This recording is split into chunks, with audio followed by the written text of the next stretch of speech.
Sri Lanka is an island off the coast of India that has been ravaged by civil war for more than 2 decades.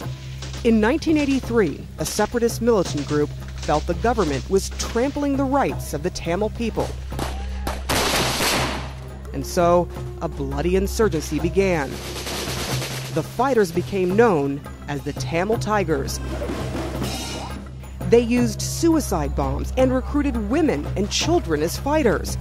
Their tactics became so vicious, they were branded a terrorist organization by more than 30 countries.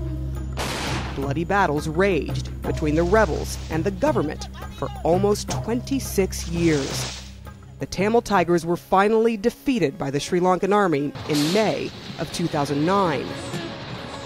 No one outside of Sri Lanka fully understands the details of what happened during the final months of the war because the Sri Lankan government restricted access to aid agencies and independent journalists.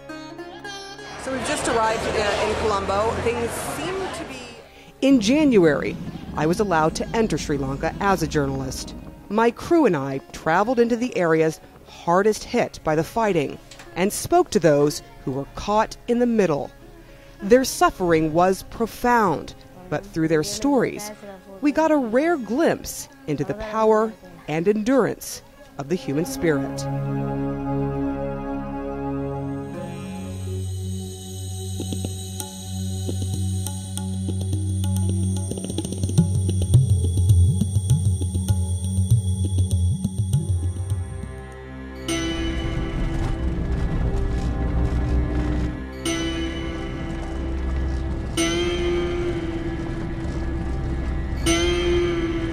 The government had agreed that we would be able to travel up to the north and speak with people, go to the camps, see what they're doing for redevelopment, for resettlement.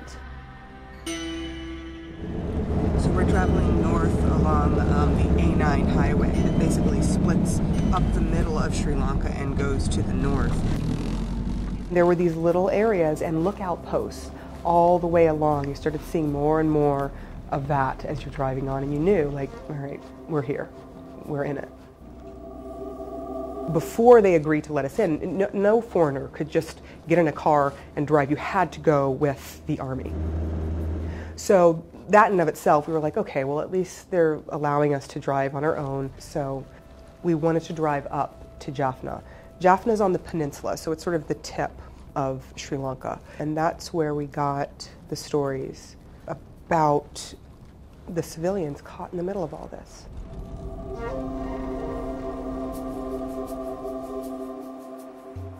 We were literally going into this place knowing that there are about 70,000 people who had come back into Jaffna. And there was this neighborhood filled with people who had all lived through the last few months of the war. We got out of the car, and the whole time I'm thinking, are we going to get anyone's story? Is anyone going to talk to us? What if they don't want to talk to us? And the first thing that we saw was that there was a gentleman, and he had no legs. And so I asked him, what happened? And he started telling this horrific story. The year was 2006. We went as guests for a wedding. During the wedding feast, some shelling began. Suddenly, the war had flared up again, as it would do time in, time and again, and they got stuck. They got caught. The army was attacking from one side, and the Tamil Tigers were fighting from the other. We were caught in the middle. And from that point forward, they couldn't go back, and they couldn't go forward. So they had to figure out how to survive in the middle of all this. For 3 years, the family was caught. The worst of it came in 2009, the last few months of the war. The bombing started at the place where we were staying, and we wanted to move to another place. So we tied all our food to a motorcycle. For the rest of the stuff, my son went to the road to see if we could get a car, and the bomb fell there. He died right there.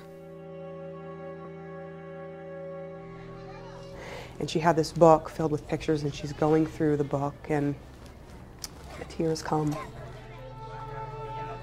The son had died a year prior, and they were going to do what is a traditional thing in the Tamil population, and they have what's called a puja, which is basically a prayer service to remember family members who have died.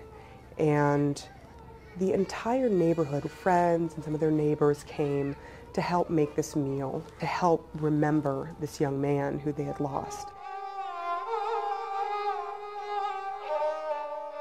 He was their only son. And when that happened to them, obviously complete devastation, but you just kept going. You had to, because otherwise you didn't survive. On the exact same day the son died, the family suffered another horrific blow. We heard the noise of an explosion. We crouched to the ground.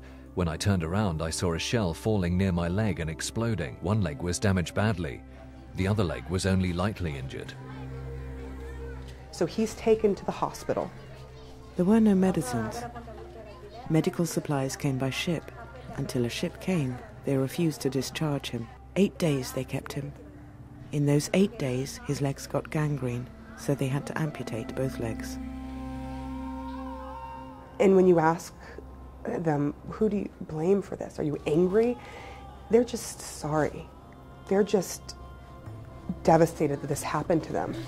For the life after the war, the mother said, look, we were given a bit of money, and we were given some rations, some food.